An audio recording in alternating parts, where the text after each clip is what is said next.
তিন জায়গায় প্রয়োজনে মিথ্যা বলা যায়।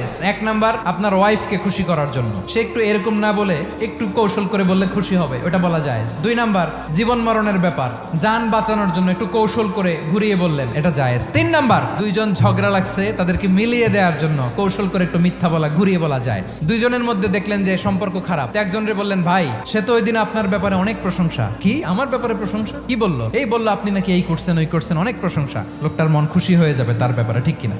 আবার তার সাথে যার ঝগড়া, ওরে যে বলুন, ভাই ওই দিন তো সে আপনার অনেক অ্যাপ্রিসিয়েশন করলো, অনেক। সে তো অবাক, কি রে বলে কি? এই যে দুইজনের ব্যাপারে দুইজনের একটু ভালো ভালো কথা বলে দিচ্ছেন, একদিন দেখবেন রাস্তা দিয়ে হাঁটার সময় একে অপরকে সালাম দিয়ে ফেলছে, সালাম দিয়ে বুকে জড়ায় ধরছে, আছে না নাই? আবার মিলমিশ হয়ে গেছে। কিন্তু আমাদের স্বভাব হইলো, দুই প্রতিবেশী যদি একসাথে বসে একসাথে হাঁটে, দূর থেকে দেখলে আমাদের জলে, আছে না নাই? ঘটনা কি? এই দুইটার মধ্যে এত মিল কে? এই দুইটার মধ্যে গিরিঙ্গি লাগানো যায় কিভাবে? আল্লাহর কাছে তওবা করেন, এই মানসিকতার যেন আমরা না হয়, আমরা মিলিয়ে দিব।